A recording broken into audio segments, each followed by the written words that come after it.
الحمد لله رب العالمين، والصلاة والسلام على أشرف المرسلين سيدنا ومولانا محمد وعلى آله الطيبين الطاهرين وعلى من تبعهم بخير وإحسان إلى يوم الدين. अम्मा बाद, लजनतुल क़ुर्रा के 37वें सालाना मुसाबक़े की इस दूसरी मजलिस में मौजूद मुहतरम उलमा, मुकर्रम क़ुर्रा, मुअज़्ज़ज़ मेहमानान, जामिया हाज़ा और क़ुर्ब व जवार के दीनी मदारिस से तशरीफ़ लाए हुए अज़ीज़ तलबा और इंटरनेट पर समाअत फरमाने वाले शाइक़ीन तिलावत क़ुरआन, अल्लाह रब्बुल इज़्ज़त इस पुरनूर महफ़िल में आपके क़ुदूम मैमनत और किताब अज़ीज़ की समाअत को ज़रिए नजात व ज़ख़ीर आखिरत बनाएँ। फ़र्क़ सानी के हक़ मज़रा से इल्तिमास है कि वो अपनी नशिस्त जगह पर तशरीफ़ ले आएँ। मुकर्रम सामिईन, इस दूसरी मजलिस का बाज़ाब्ता आगाज़ करने के लिए मैं दर्जे अरबी पंजुम के एक तालिब इल्म सिद्दीक़ कोल्हापुरी को दावत देता हूँ, मौसूफ़ आए और कलाम पाक की तिलावत पेश करें।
أنا أقرأ برواية دور علي عن الإمام علي الكسائي من طريق ابن جلندة عن جعفر بن محمد النصيبي من كتاب الشاطبية.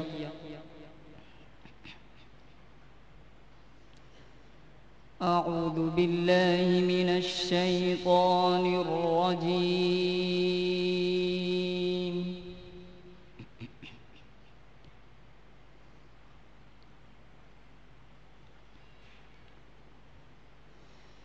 بسم الله الرحمن الرحيم.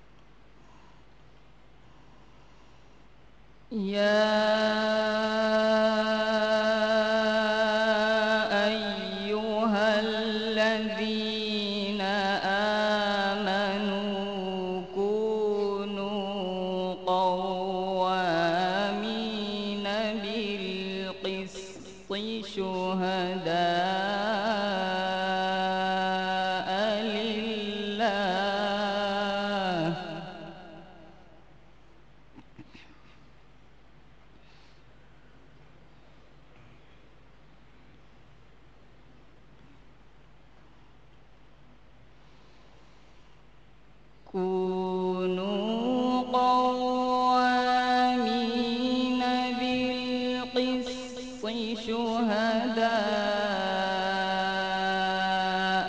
لله ولو على أنفسكم.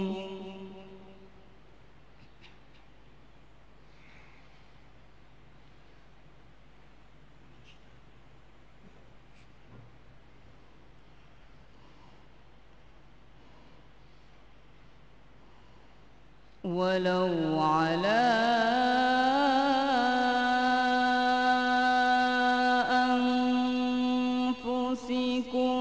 أو الوالدين والأقربين.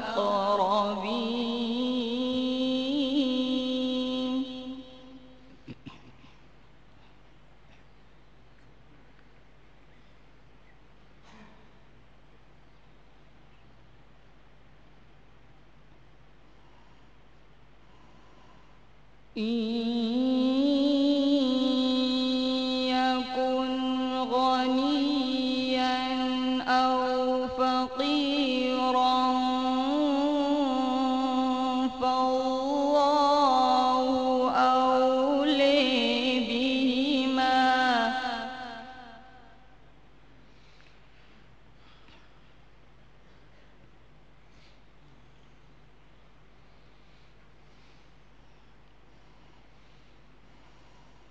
فلا تتبعوا الهوى أن تعدلوا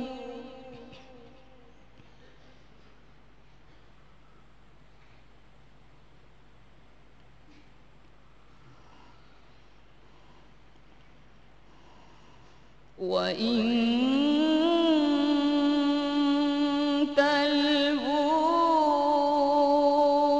أو تعرضوا فإن الله كان بما تعملون خبيرا.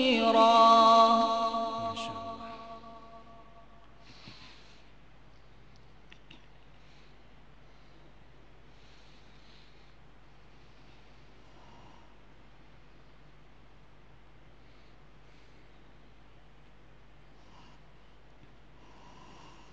يا أيها الذين آمنوا آمنوا بالله ورسوله والكتاب الذي نزل على رسوله. ما شاء الله.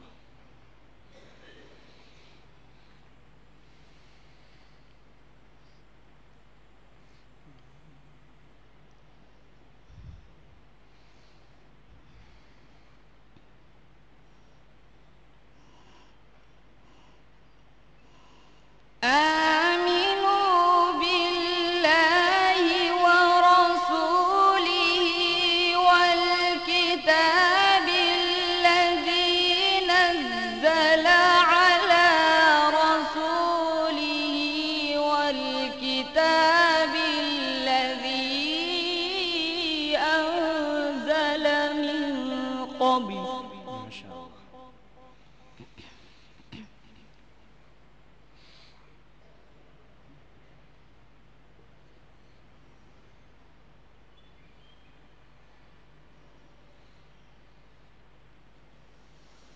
ومن يكفر بالله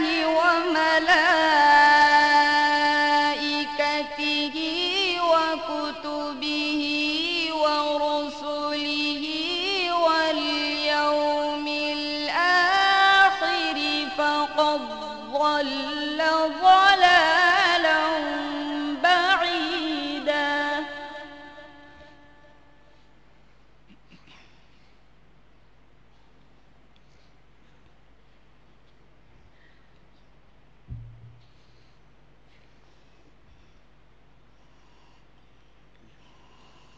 إن الذين آمنوا ثم كفروا ثم آمنوا ثم كفروا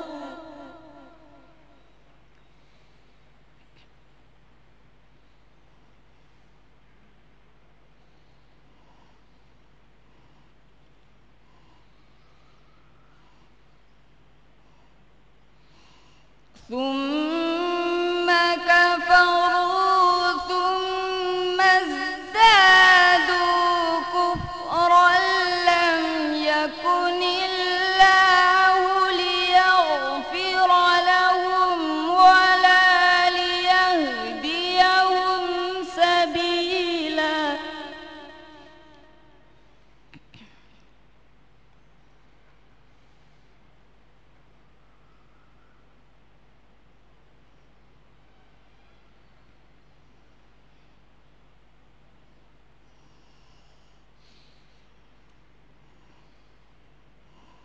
بشر المنافقين بأن لهم عذابا أليما الذين يتخذون الكافرين أولياء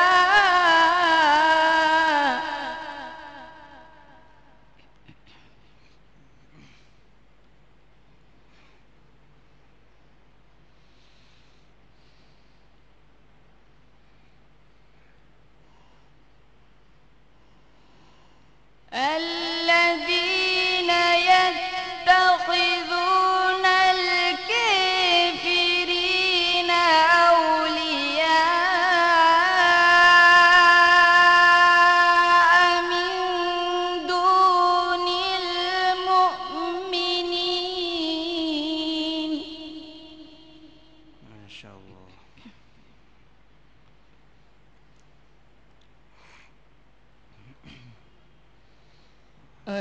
أيبتغون عندهم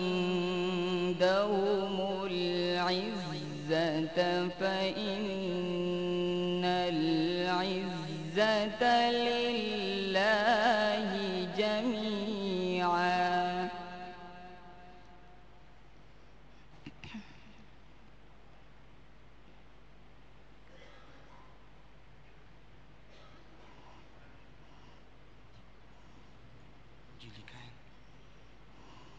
وقد نزل عليكم في الكتاب أن إذا سمعتم آيات الله يكفر بها ويستهزأ بها ما شاء الله.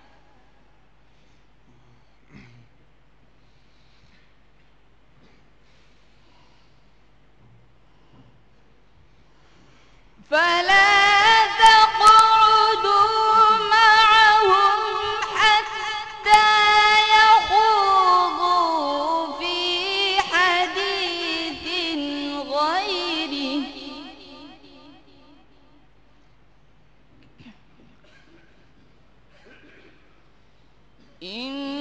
إنكم إذا مثلهم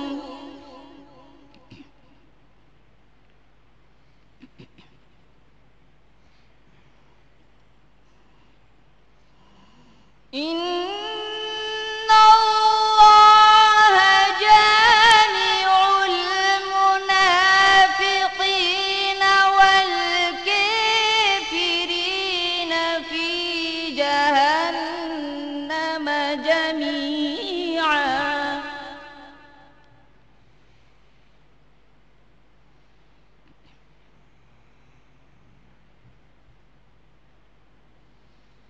إن الله جامع المنافقين والكافرين في جهنم جميعا.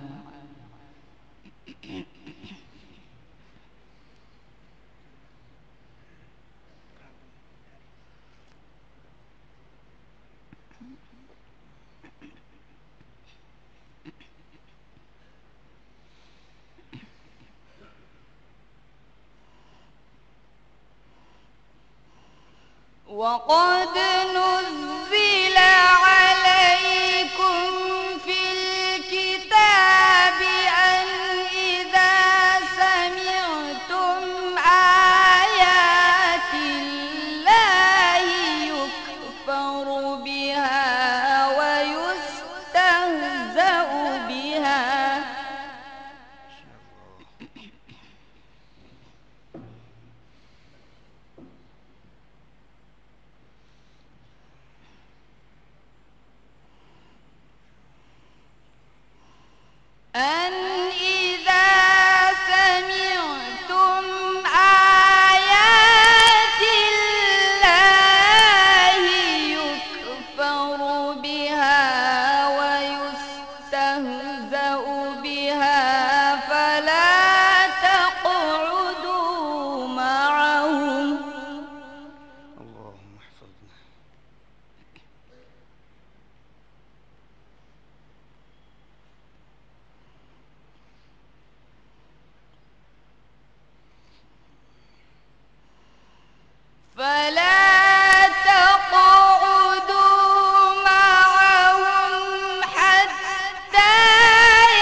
المنافقين والكافرين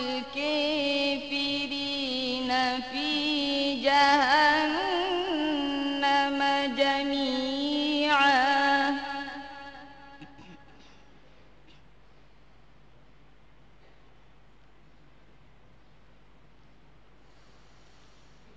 الذين يتربصون بكم فإن كان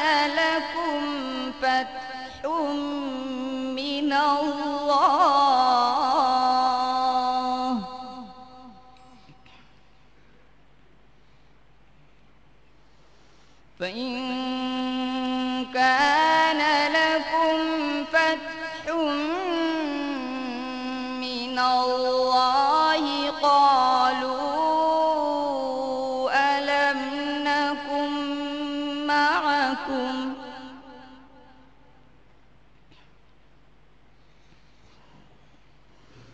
وإن كان للكافرين نصيب قالوا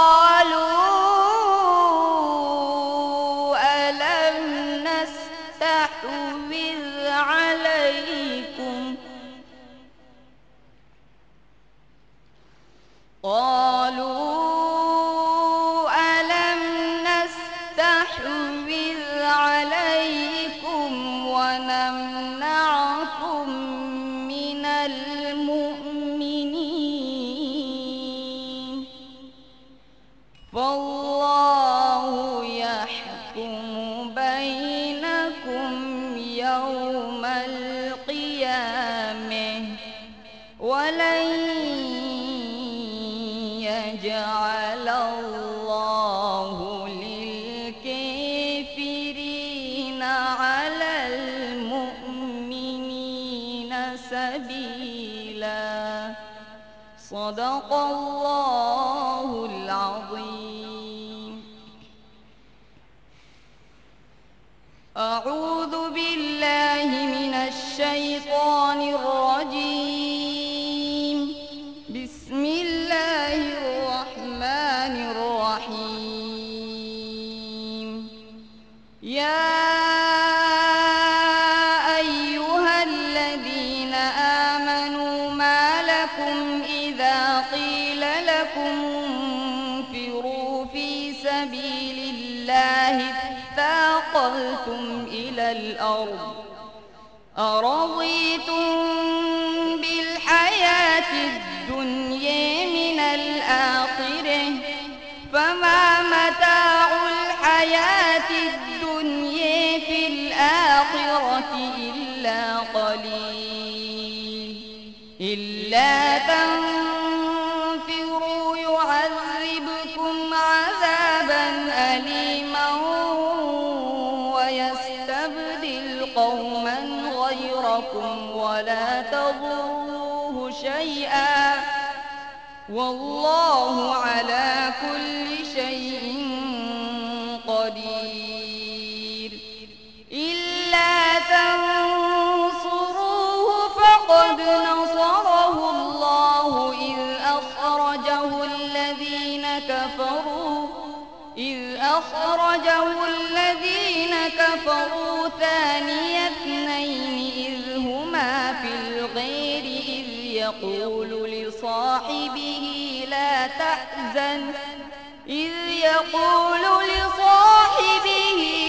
تحزن إن الله معنا فأنزل الله سكينته عليه وأيده بجنود لم تروها وجعل كلمة الذين كفروا السفلى وكلمة الله هي العليا والله عزيز حكيم. صدق الله العظيم. أعوذ بالله من الشيطان الرجيم. بسم الله الرحمن الرحيم. ألم تر أن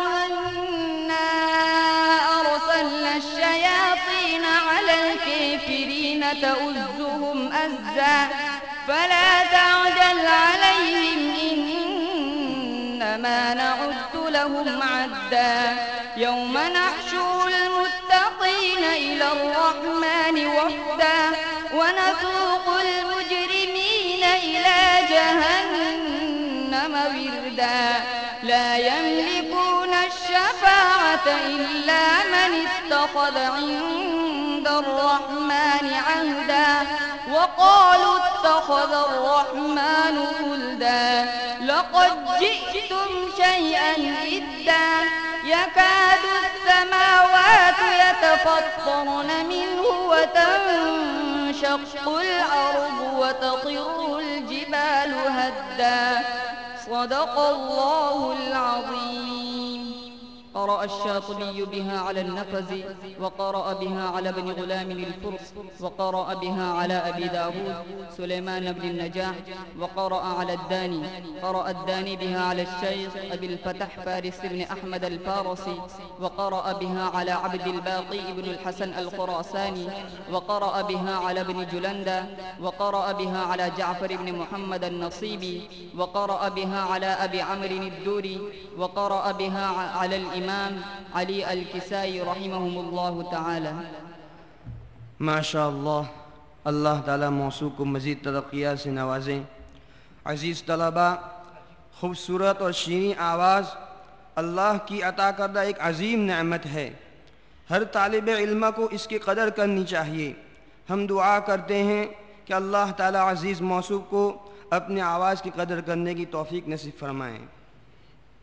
سامعین، گزشتہ شب کے وعدے کے مطابق اب محافل قرات پر وارد ہونے والے اعتراضات و جوابات کا سلسلہ شروع کیا جا رہا ہے. اعتراض نمبر 1، قرآن شریف کا مقصود معانی و احکام ہیں. بغیر معانی کے صرف الفاظ کو اور پھر الفاظ کی بھی ایک صفت یعنی عمدہ ادائیگی کو کوئی اہمیت حاصل نہیں. اس لیے مجلس قرات کو یہ اہمیت دینا اسلامی شان کا کام نہیں ہو سکتا. جواب: یہ خیال صحیح نہیں. قرآن مجید الفاظ اور معانی دونوں کا نام ہے. صرف معانی و احکام کو ہی مقصود اور الفاظ کو غیر مقصود قرار دینا صحیح نہیں. اس کو قرآن عربیاً فرمایا ہے. وہ عربی عبارات کے عربی الفاظ قرآن ہیں. حضور اکرم صلی اللہ علیہ وسلم کے فرائض میں ارشاد ہے: یتلو علیہم آیاتہ اور یعلمہم الکتاب. لوگوں پر قرآن مجید کی آیتوں کو بھی تلاوت فرماتے ہیں اور آگے ہیں کہ ان کو تعلیم بھی دیتے ہیں. تلاوت الفاظ بھی حضور کا ایک فریضہ ہے اور تعلیم احکام بھی.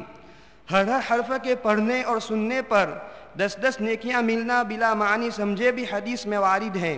لہذا قرآن مجید کا تو لفظ لفظ حرف بھی مقصود ہے. اب میں فرع ثالث کے حکم حضرات سے گزارش کرتا ہوں کہ اپنی نشست گاہ پر تشریف لائیں.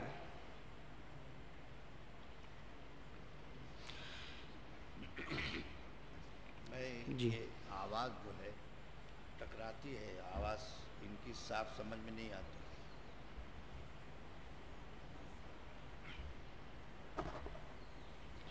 یہ بولتے ہیں تو ان کی آواز ٹکراتی ہے. آواز تو صاف آنی چاہیے.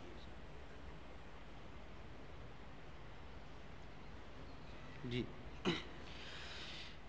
سب سے پہلے میں درجہ عربی اول کے ایک طالب علم یوسف اسماعیلی کو آپ کے سامنے پیش کرتا ہوں. وہ آئیں اور کلام پاک کی تلاوت پیش کریں. عزیز صدیق کولہاپوری کے لیے ان کے بڑے ابا کی طرف سے 1000 رفقائے عربی پنجم کی طرف سے 200 اور ایک حاجی صاحب کی طرف سے 200 روپیے، نیز متعدد احباب کی طرف سے بھی رقم موصول ہوئی ہے. کل 300 روپے ہیں. اس کے علاوہ عطر اور مختلف قلم بھی موصول ہوئے ہیں. موصوف آ کر اپنا انعام حاصل کر لیں.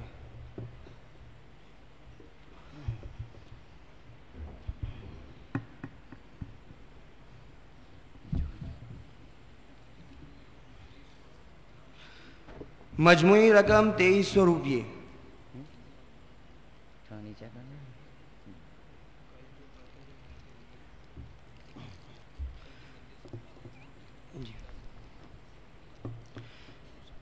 گزشتہ کل مجلس میں جن مصاحب نے تلاوت پیش کی ہے अजीज़ हमज़ा की तरफ से एक एक कलम बतौर हदिया पेश की जाती है, वो आकर वसूल कर लें।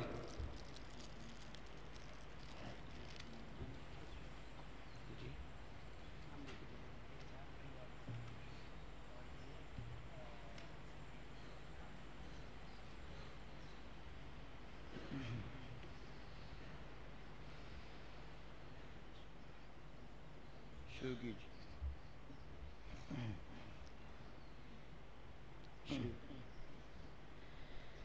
أنا أقرأ برواية حفص عن عاصم الكوفي من طريق أبي الحسن الهاشمي عن أبي محمد عبيد بن صباح من كتاب الشاطبية.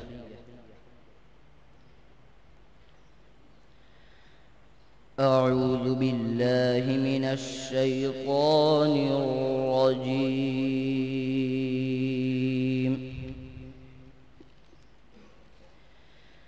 بسم الله الرحمن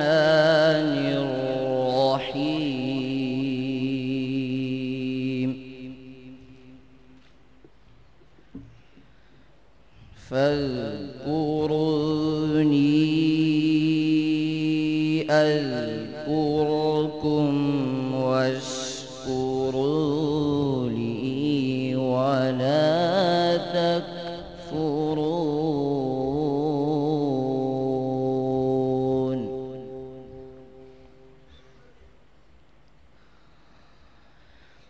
يا أيها الذين آمنوا استعينوا بالصبر والصلاة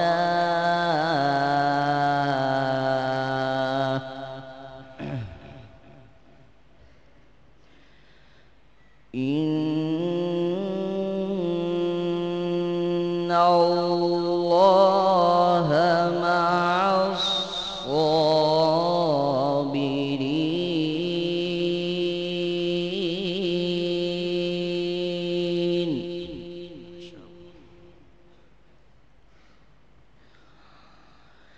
ولا تقولوا لمن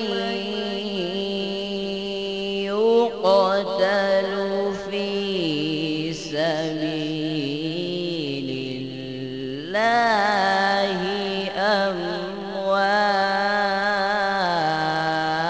أموات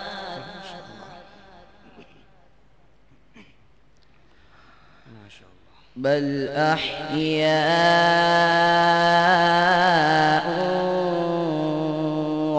ولكن لا تشعرون.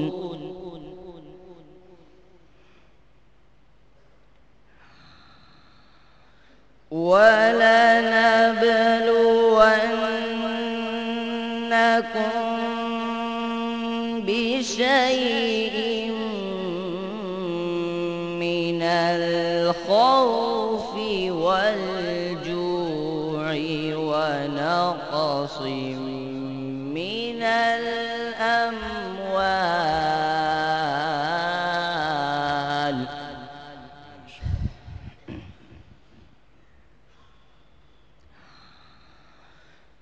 ونقص من الأموال والأنفس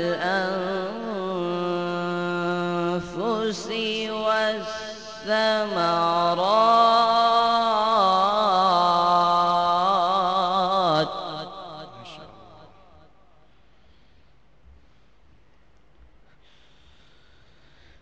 وبشر الصابرين الذين إذا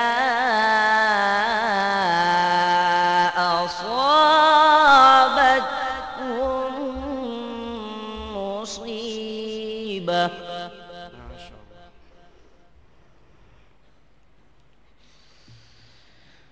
الذين إذا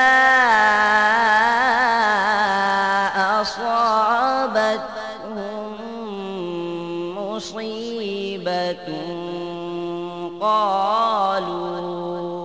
إنا لله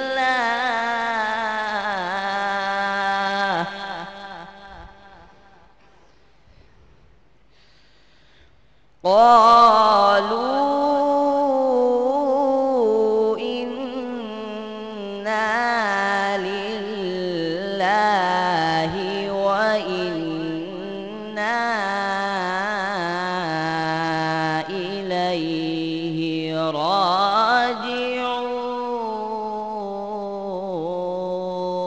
راجعون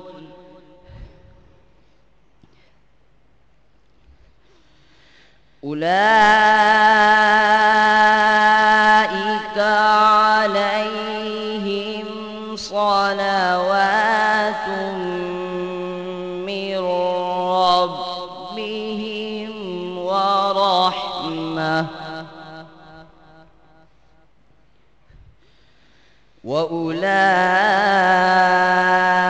وأولئك هم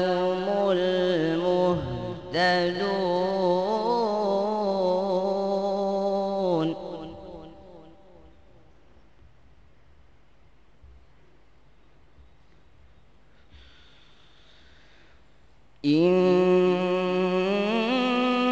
إن الصفا والمروة من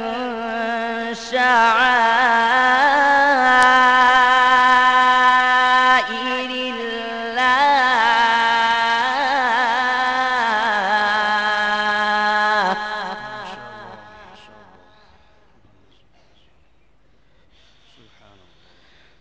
فمن حج البيت أو اعتمر فلا جناح عليه أن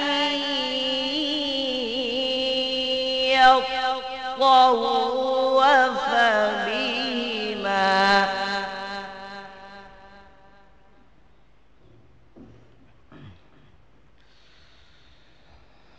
ومن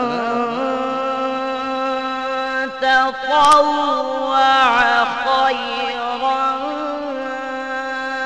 فإن الله شاكر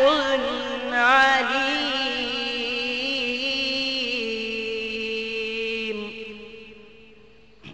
ما شاء الله.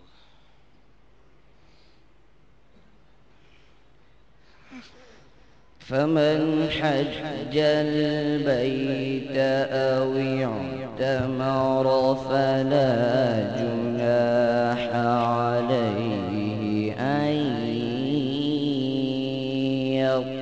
يطوف بهما ومن تطوع خيرا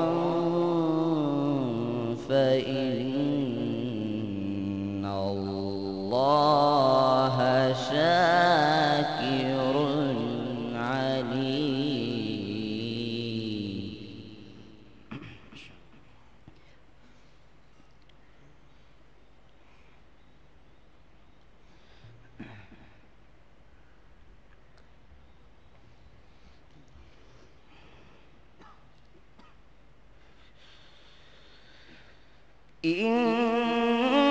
إن الذين يكتمون ما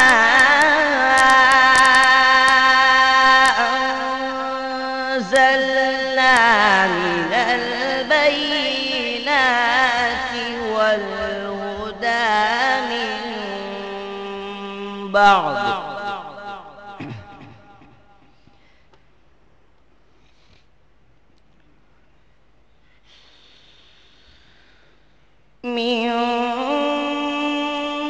بعد ما بيناه للناس في الكتاب أولئك يلعنهم الله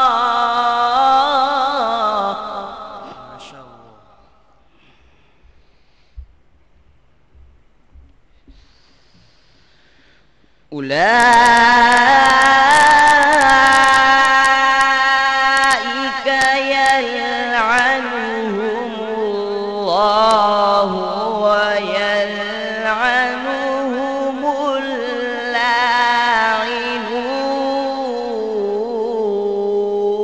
اللاعنون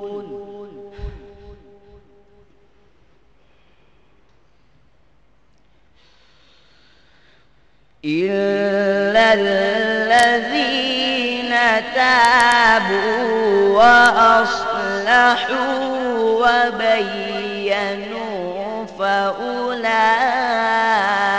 فأولئك أتوب عليهم وأنا التواب الرحيم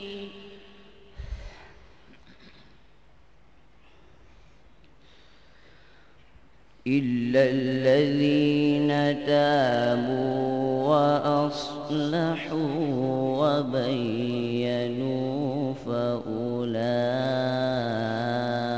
فأولئك أتوب عليهم وأنا التواب الرحيم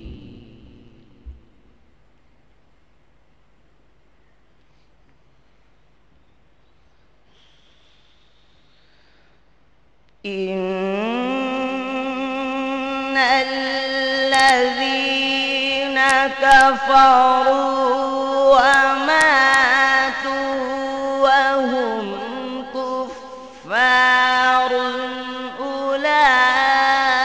أولئك عليهم لعنة الله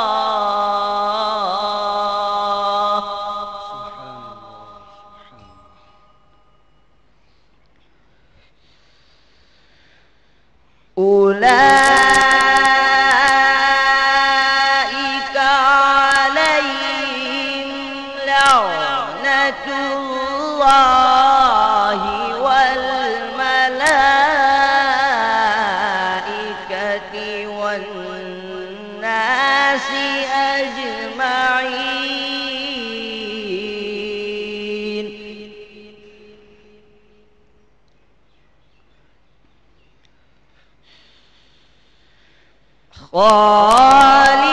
خالدين فيها لا يخفف عنهم العذاب ولا هم ينظرون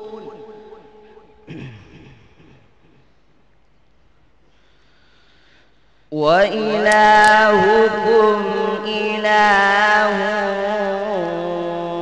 واحد لا إله إلا هو الرحمن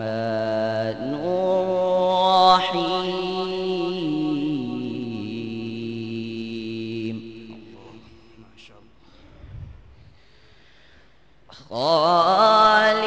خالدين فيها لا يخفف عنهم العذاب ولا هم ينظرون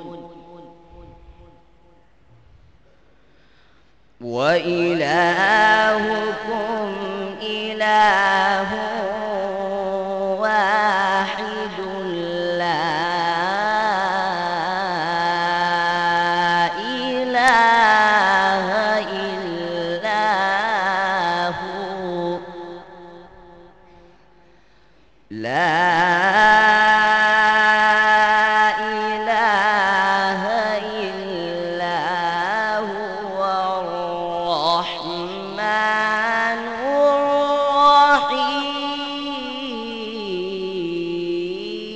الرحيم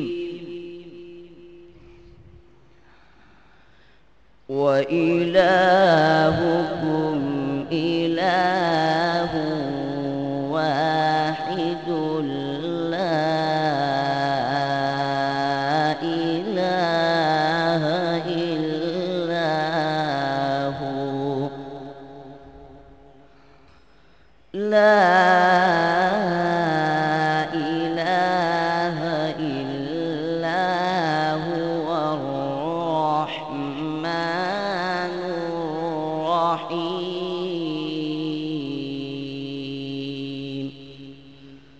صدق الله العظيم.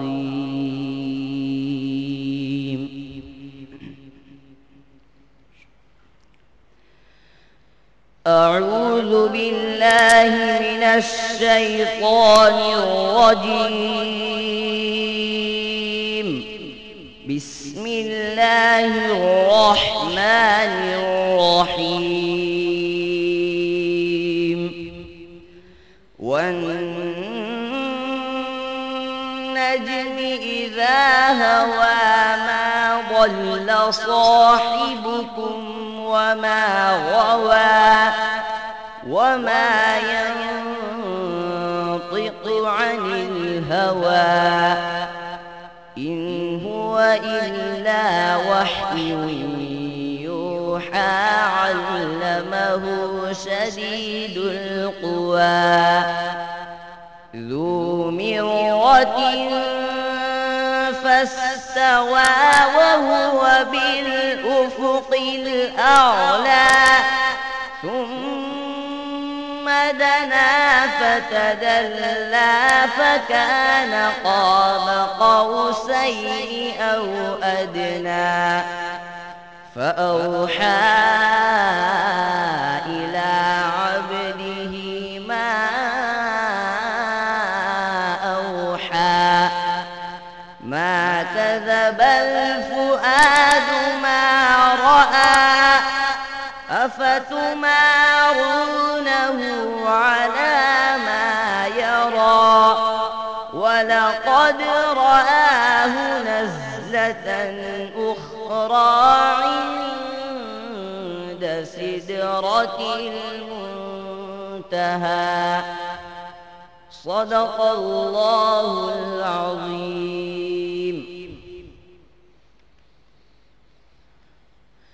أعوذ بالله من الشيطان الرجيم. بسم الله الرحمن الرحيم. يسبح لله ما في السماوات وما في الأرض الملك القدوس العزيز الحكيم. هو الذي بعث في الأميين رسولا منهم يتلو عليهم آياته ويزكيهم ويعلمهم الكتاب والحكمة وإن كانوا من قبل لفي ضلال مبين وآخرين منهم لما يلحقوا بهم وهو العزيز الحكيم. ذلك فضل الله يؤتيه من يشاء والله ذو الفضل العظيم. صدق الله العظيم. قرأ به الشاطبي على النفزي وقرأ على ابن غلام الفرس وقرأ على أبي داود سليمان بن النجاح وقرأ على الداني. قرأ الداني به على الشيخ أبي الحسن طاهر بن غلبون وقرأ على أبي الحسن الهاشمي وقرأ على الأشناني وقرأ على أبي محمد عبيد بن صباح وقرأ على حفص وقرأ على عاصم الكوفي رحمه الله تعالى. ما شاء الله. वो माइक हमारे ताबे रहेगा, वो हो तो लो, वो ठीक रहेगा, ये हुक्का है। माशाअल्लाह। मोहतरम सामिईन, आप अभी अज़ीज़ यूसुफ वेस्मा सल्लमहु मुतालिम दर्जे अरबी अव्वल से तिलावत कलाम पाक सुन रहे थे। जिस हिम्मत व जुर्अत और जिस एतमाद व बेबाकी के साथ इन्होंने क़िराअत पेश की, उसको देखकर कहीं से महसूस ही नहीं होता था कि लजना के मुसाबक़े में ये उनकी पहली क़िराअत है। बेशक अज़ीज़ मौसूब मुबारकबाद के लायक हैं और उम्मीद करते हैं कि मशक़ में मुदावत के ज़रिए रोज़ बरोज़ इस फ़न शरीफ में उरूज के ज़ीने तय करते जाएंगे।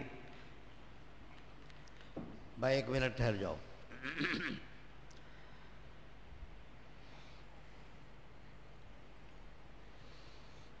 तमाम पढ़ने वाले तलबा जो मुसाबक़े में हिस्सा ले रहे हैं वो इस बात का ख़ास ख्याल रखें, ये मुसाबक़ा गोया एक پہلی تربیت اور آپ کی ٹریننگ ہے۔ اس کے لیے اوقات مقرر کیے ہیں، کس طالب علم کو کتنی دیر پڑھنا ہے۔ اس کے لیے 15 منٹ ترتیل میں اور 3 منٹ تدویر میں اور 2 منٹ حدر میں، کل 20 منٹ کا وقت رکھا گیا ہے۔ اس وقت کا لحاظ کرنا ضروری ہے، اور اس میں مصلحت یہ ہے کہ آپ کی استعداد بڑھے۔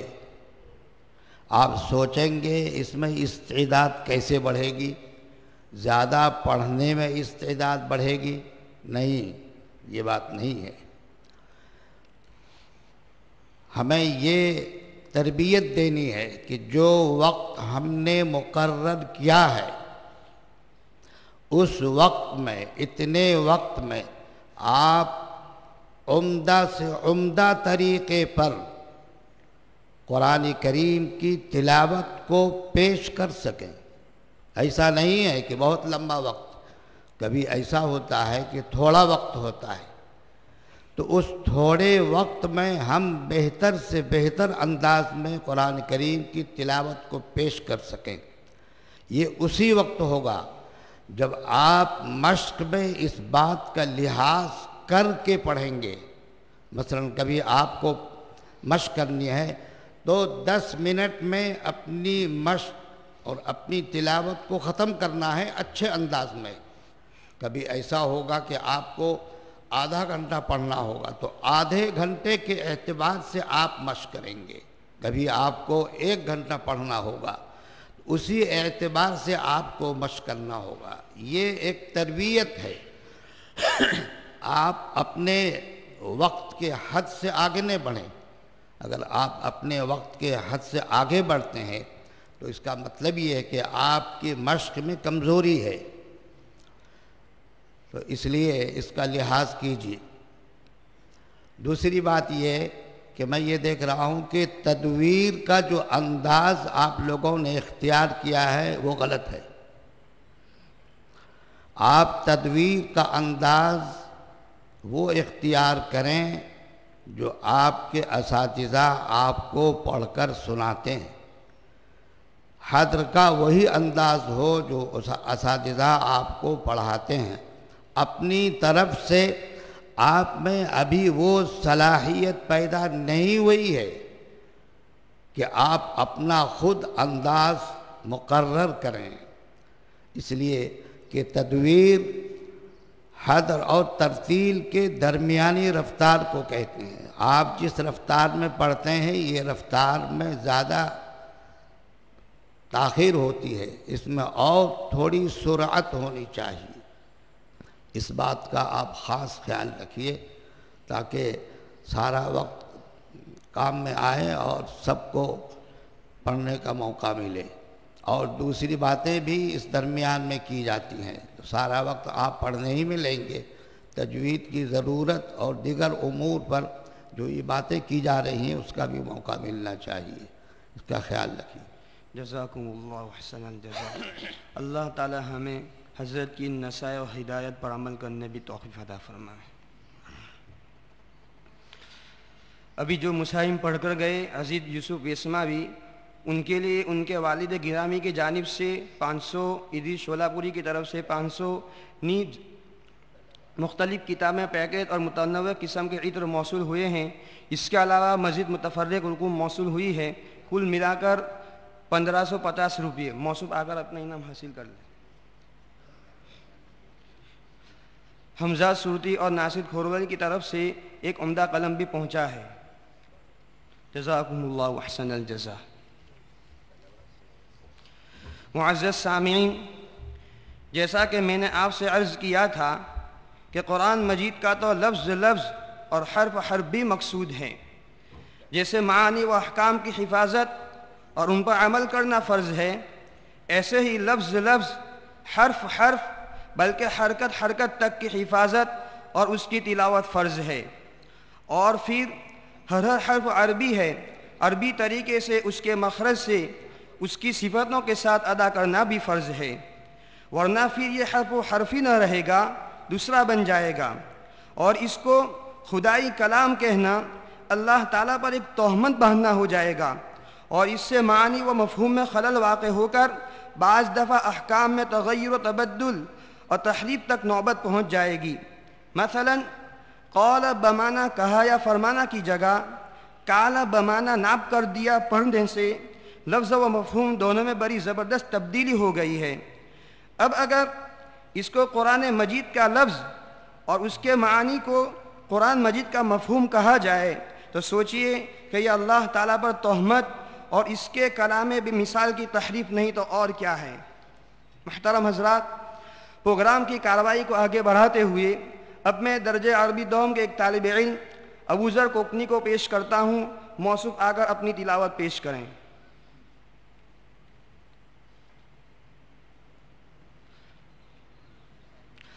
मुसाहिम नंबर 7 अबू ज़र कोकनी, फ़र्ए सालिस मुसाहिम नंबर 7 अबू ज़र कोकनी।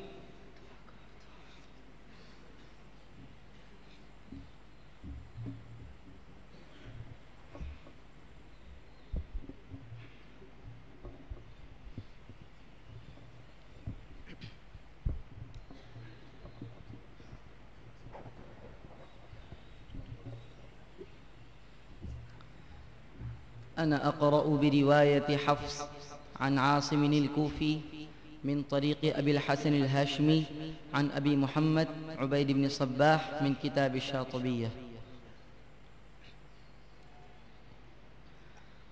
أعوذ بالله من الشيطان الرجيم.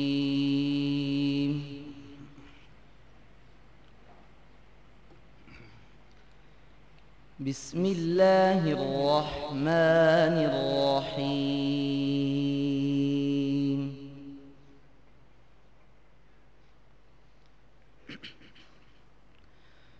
فلما استيئسوا منه خلصوا نجيا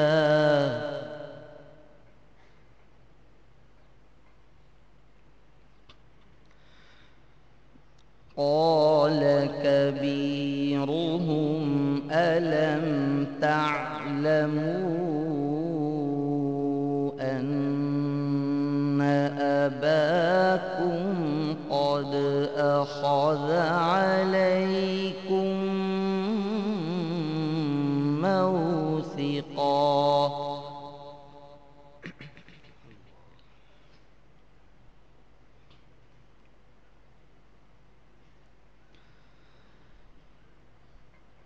قد أخذ عليكم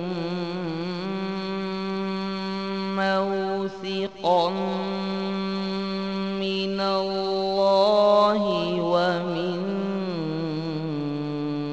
قبل ما فرطتم في يوسف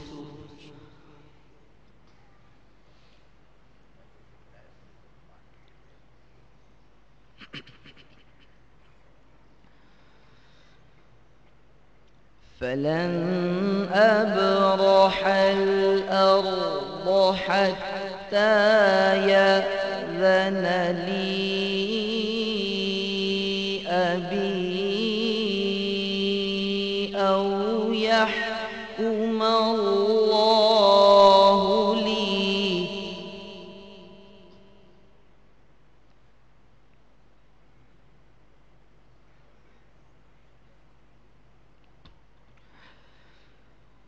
وهو خير الحاكمين.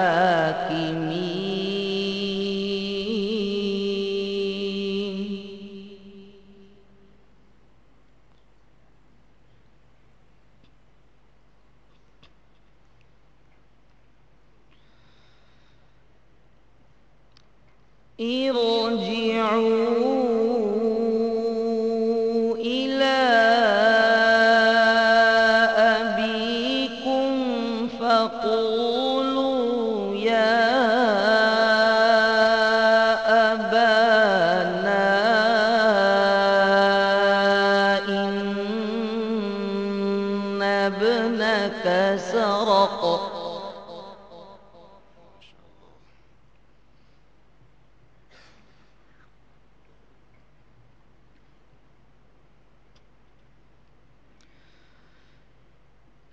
وما شهدنا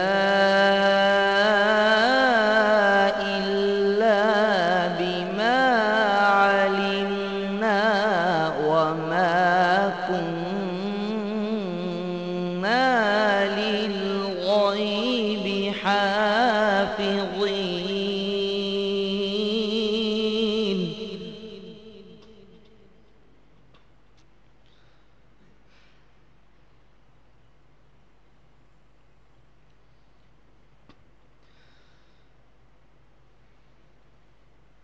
واسأل القرية التي كنا فيها والعير التي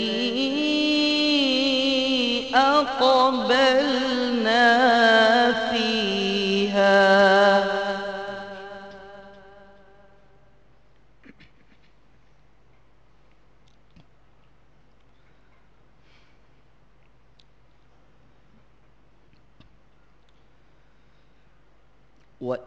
وإنا لصادقون.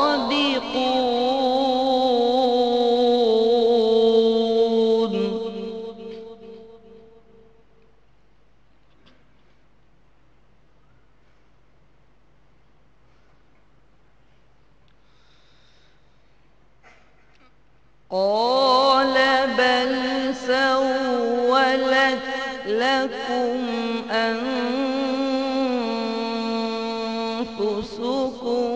أمرا فصبر جميل.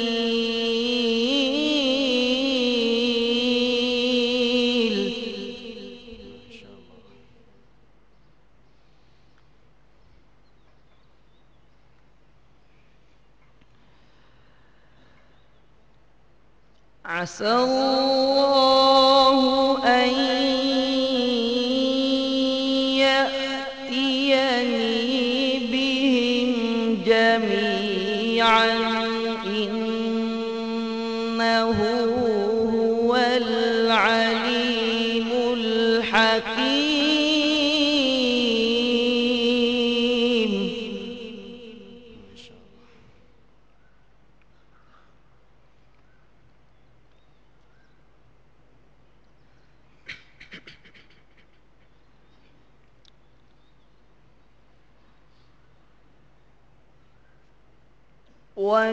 وتولى عنهم وقال يا أسفا على يوسف وابيضت عيناه.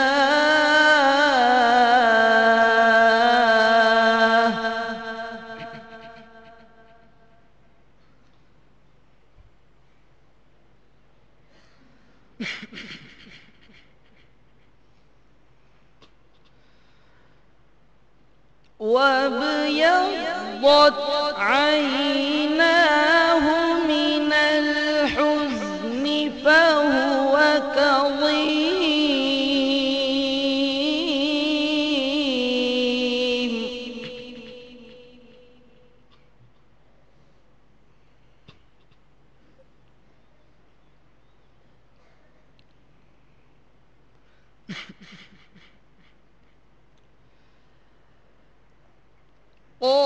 قالوا تالله تفتأ تذكر يوسف حتى تكون حرضا أو تكون من الهالكين.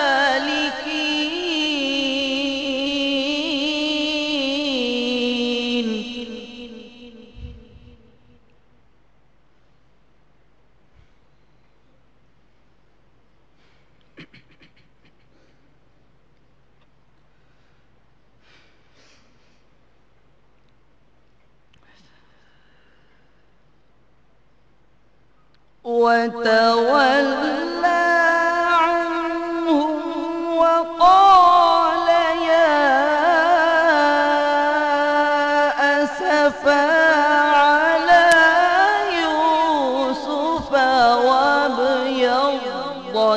عيناه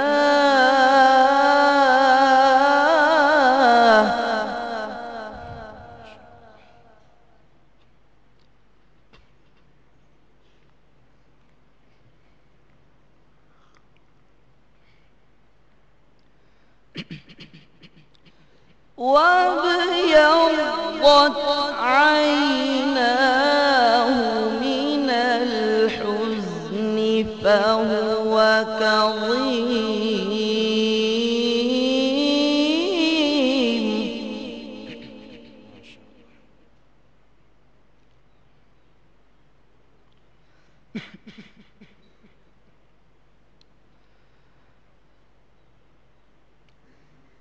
قالوا تالله تفتأ تذكر يوسف حتى تكون حرضا أو تكون من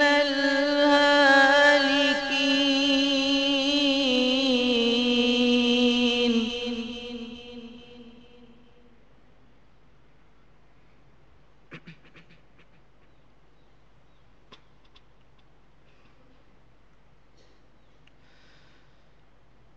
قال إنما أشكو بثي وحزني إلى الله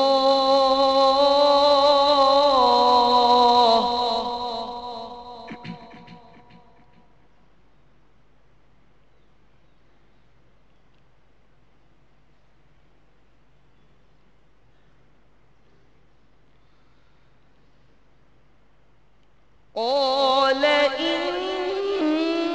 إنما أشكو بثي وحزني إلى الله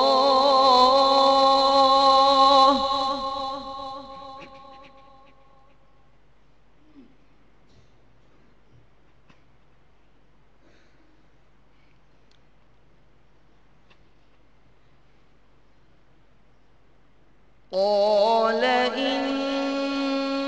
إنما أشكو بثي وحزني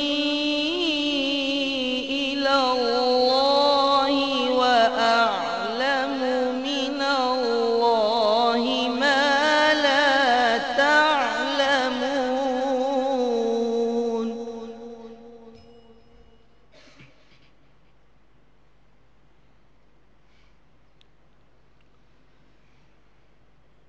قال إنما أشكو بثي وحزني إلى الله وأعلم من الله ما لا تعلمون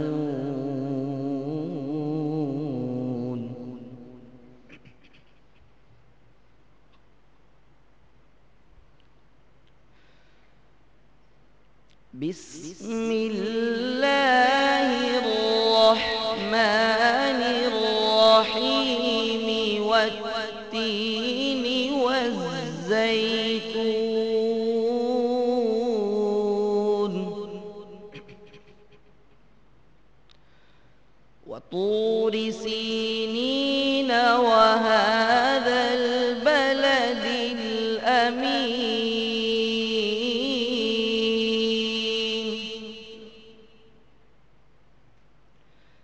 لقد خلقنا الإنسان في أحسن تقويم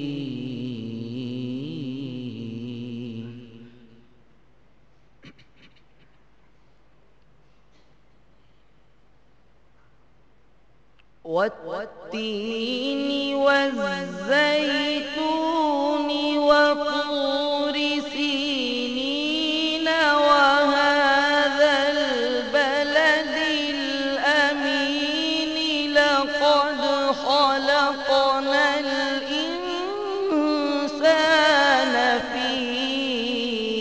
بأحسن تقويم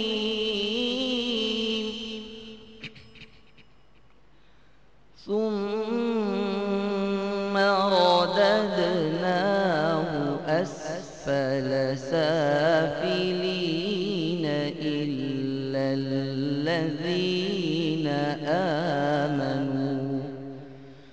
إلا الذين آمنوا وعملوا الصالحات فلهم أجر غير ممنون فما يكذبك بعد بالدين أليس الله بأحكم الحاكمين صدق الله العظيم.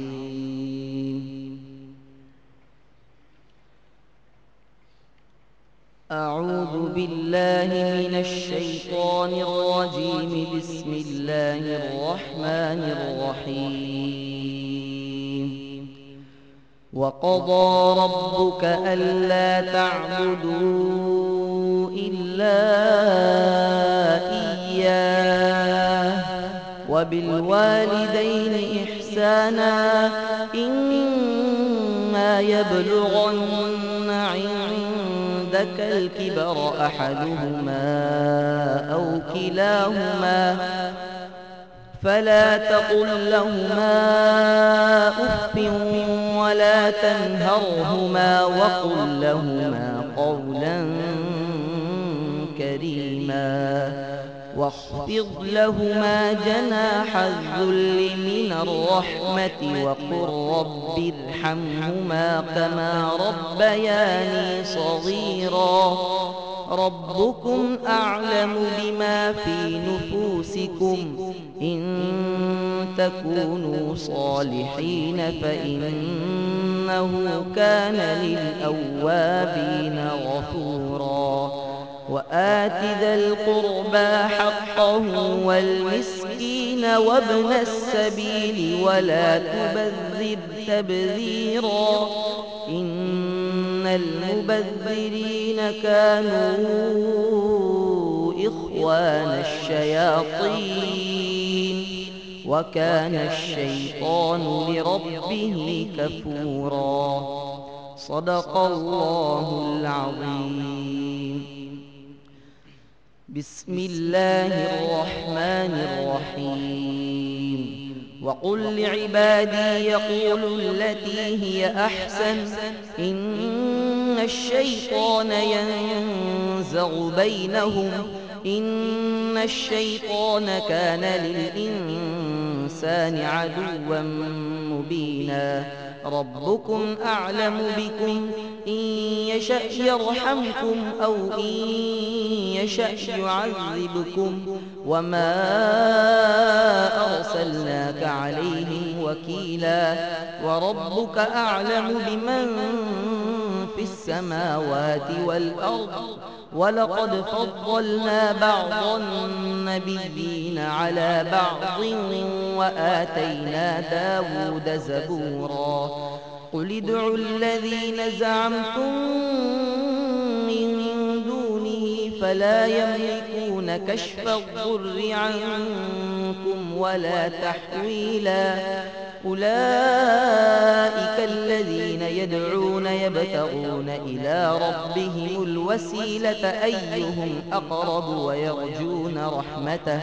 ويرجون رحمته ويخافون عذابه إن عذاب ربك كان محذورا صدق الله العظيم.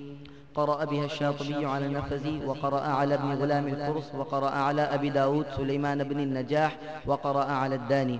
قرأ الداني بها على الشيخ أبي الحسن طاهر بن غلبون وقرأ على أبي الحسن الهاشمي وقرأ على الأشناني وقرأ على أبي محمد عبيد بن صباح وقرأ على حفص وقرأ على عاصم الكوفي رحمهم الله تعالى. ما شاء الله.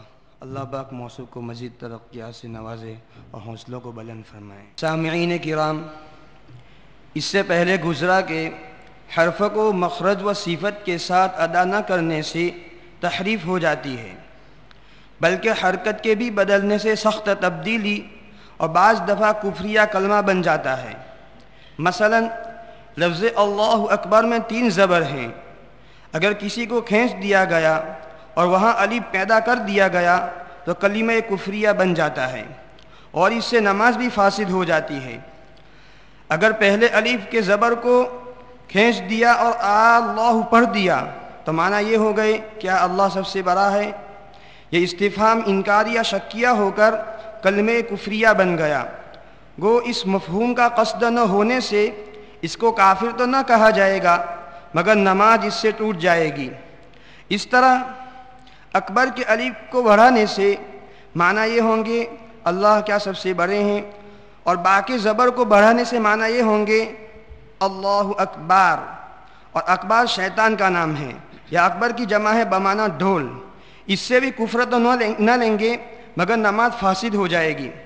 اس لیے قرآن مجید کے ہر حرف و حرکت کو صحیح طریقے سے ادا کرنا فرض ہے، جو طریقہ سند کے ساتھ حضور صلی اللہ تعالیٰ علیہ وسلم سے ثابت شدہ ہے۔ اس کو ہرگز ہلکا نہیں سمجھ جا سکتا۔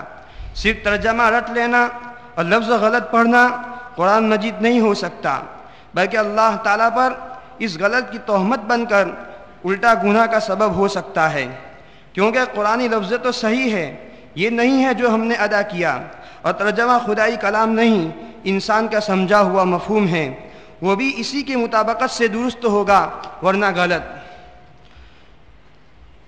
سامعین باتمکین، اب میں فرع ثانی کے ایک طالب علم اسماعیل کوکنی کو دعوت کی تلاوت پیش کرتا ہوں، وہ آئیں اور کتاب مبین کی تلاوت پیش کریں۔ عزیزم ابو ذر کوکنی کے لیے متعدد عطر اور متفرق رقوم موصول ہوئی ہے، آ کر حاصل کر لیں۔ اللہ تعالیٰ دینے والوں کے جان مال عزت آبرو میں برکت عطا فرمائیں اور ان کے اس دینے کو اپنے دربار میں شرف قبولیت عطا فرمائیں۔ حمزہ سرتی اور ناصر کھولوری کی طرف سے ایک عمدہ قلم بھی پہنچا ہے۔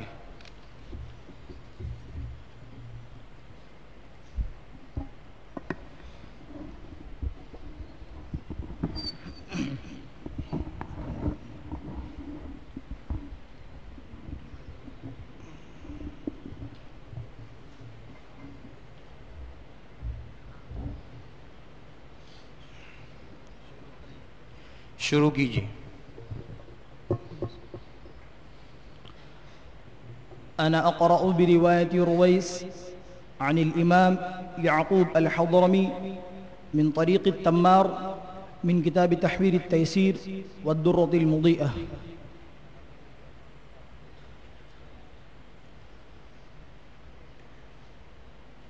أعوذ بالله من الشيطان الرجيم.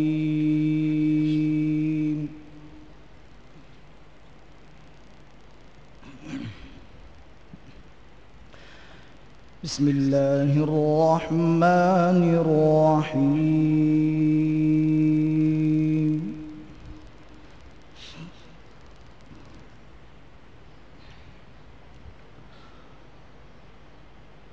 وقال نسوة في المدينة امرأة العزيز تراود فتاها عن نفسه قد شغفها حبا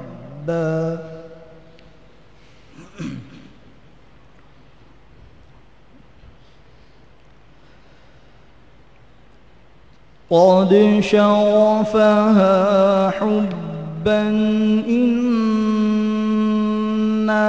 لنراها في ضلال مبين.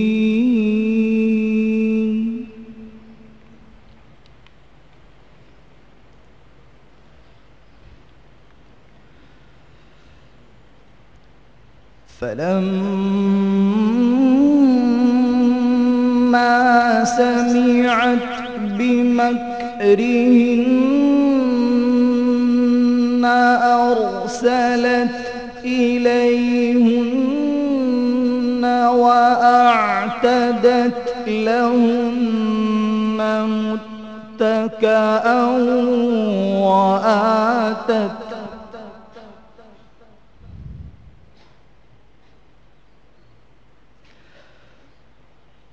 وآتت كل واحدة منهن سكينا وقالت اخرج عليهن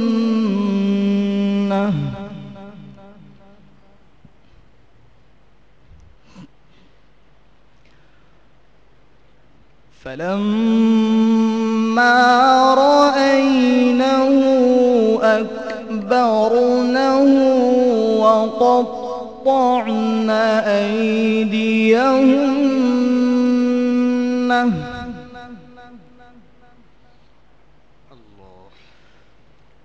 وقطعن أيديهن وقلن حاش لله ما هذا بشرا إن هذا إلا ملك كريم. ما شاء الله.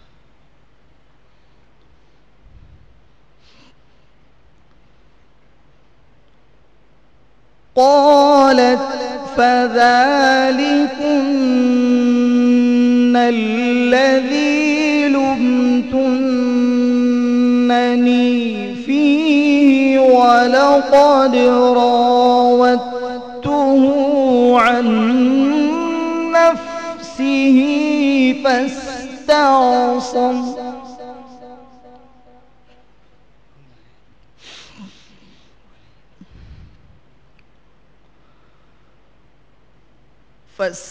فاستعصم ولئن لم يفعل ما آمره ليسجنن وليكون من الصاغرين.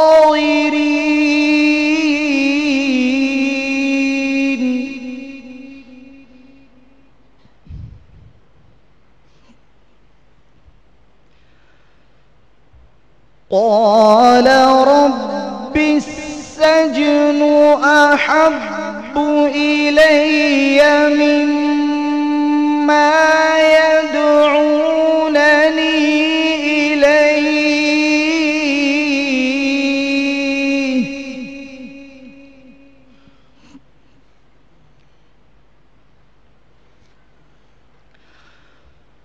وإلا تصرف عني كيدهن أصب إليهن وأكن من الجاهلين.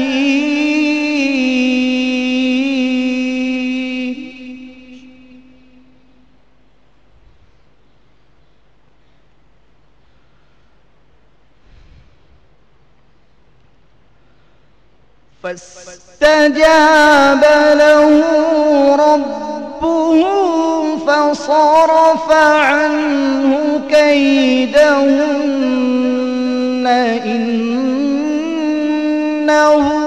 هو السميع العليم.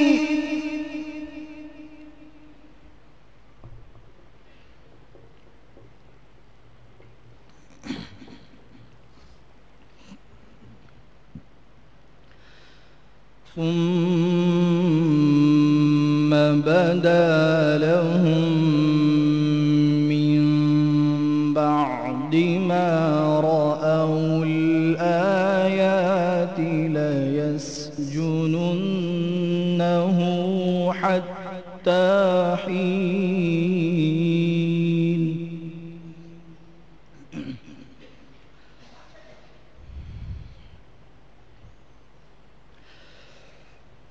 ودخل معه السجن فتيان قال أحدهما إني أراني أعصر خمرا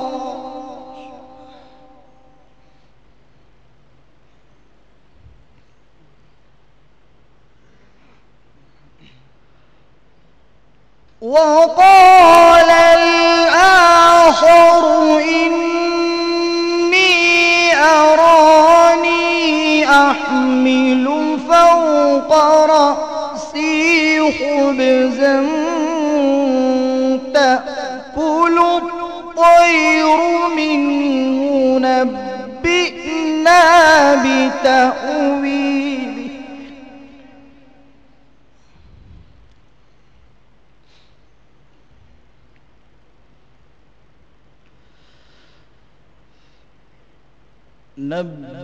نبئنا بتأويله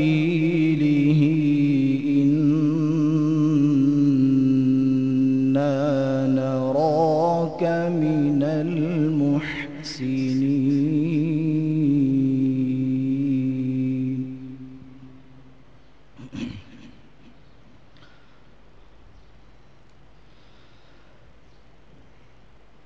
قال لا يأتيكما طعام ترزقانه إلا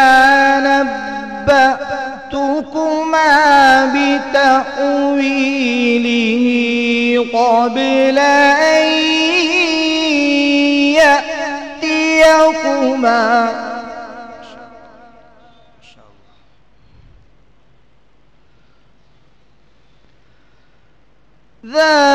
ذلكما مما علمني ربي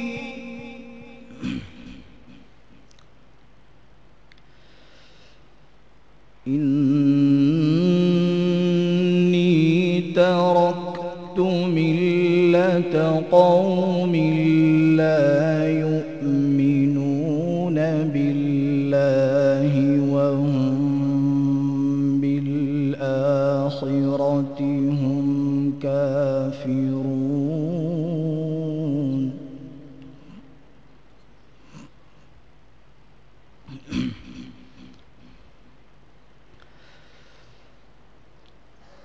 واتبعت ملة آبائي إبراهيم وإسحاق ويعقوب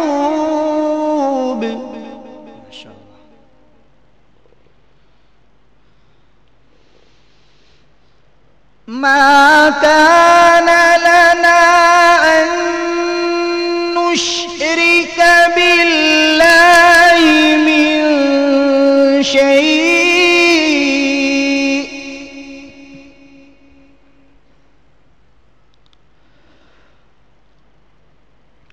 ذلك من فضل الله علينا وعلى الناس ولكن أكثر الناس لا يشكرون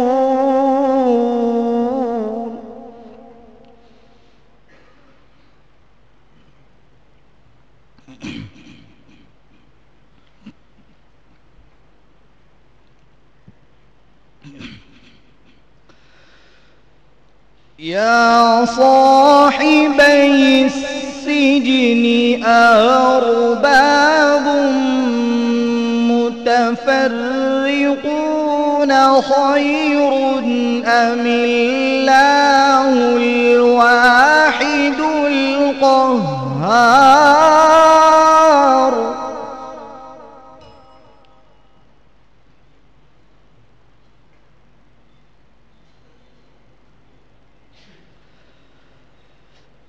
ما تعبدون من دونه إلا أسماء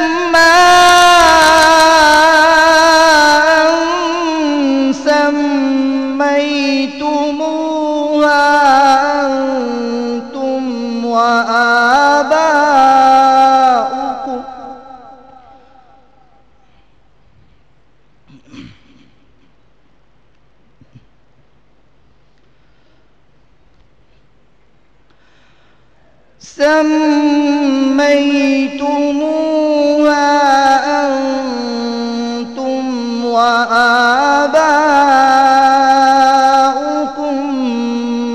ما أنزل الله بها من سلطان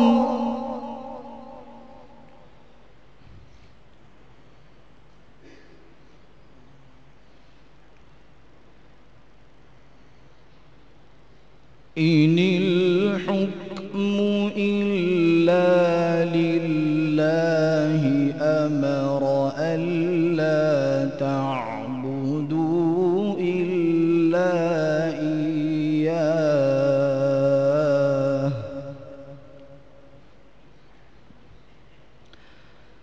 ذلك الدين القيم ولكن أكثر الناس لا يعلمون.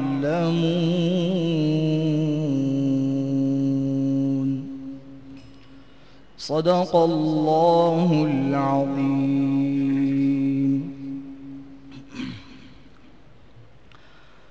أعوذ بالله من الشيطان الرجيم.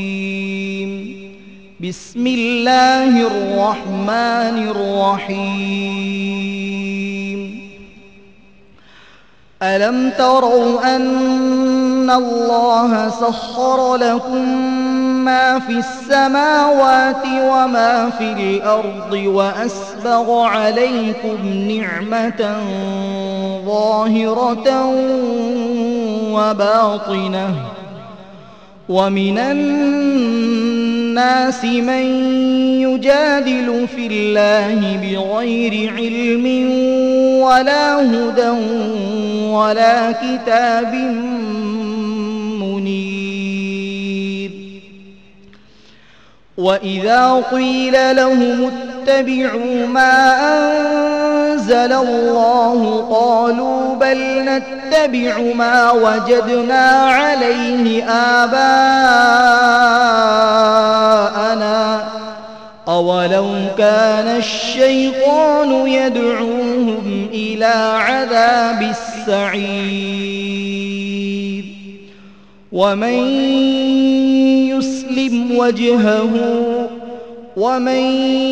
يسلم وجهه إلى الله وهو محسن فقد استمسك بالعروة الوثقى وإلى الله عاقبة الأمور. ومن كفر فلا يحزنك كفره إلينا مرجعهم فننبئهم بما عملوا إن الله عليم بذات الصدور. صدق الله العظيم. أعوذ بالله من الشيطان الرجيم. بسم الله الرحمن الرحيم. لعن الذين كفروا من بني إسرائيل على لسان داود وعيسى بن مريم ذلك بما عصوا وكانوا يعتدون. كانوا لا يتناهون عن منكر فعلوه لبئس ما كانوا يفعلون. ترى كثيرا منهم يتولون الذين كفروا لبئس ما قدمت لهم أنفسهم أن سخط الله عليهم وفي العذاب هم خالدون. ولو كانوا يؤمنون بالله والنبي وما أنزل إليه ما اتخذوهم أولياء ولكن كثيرا منهم فاسقون. صدق الله العظيم. قرأ الإمام ابن الجزري على عبد الرحمن البغدادي، وقرأ على التقي محمد المصري، وقرأ بها على إبراهيم الإسكندري، وقرأ بها على زيد بن حسين، وقرأ بها على عبد الله البغدادي، وقرأ بها على أبي العز القلانسي، وقرأ بها على الحسن الواسطي، وقرأ على الحمامي، وقرأ على النقاص، وقرأ على التمار، وقرأ على رويس، وقرأ على الإمام يعقوب الحضرمي رحمهم الله تعالى. ماشاء اللہ. اللہ پاک موصوف کے پڑھنے کو قبول فرمائیں اور مزید محنت کی توفیق عطا فرمائیں.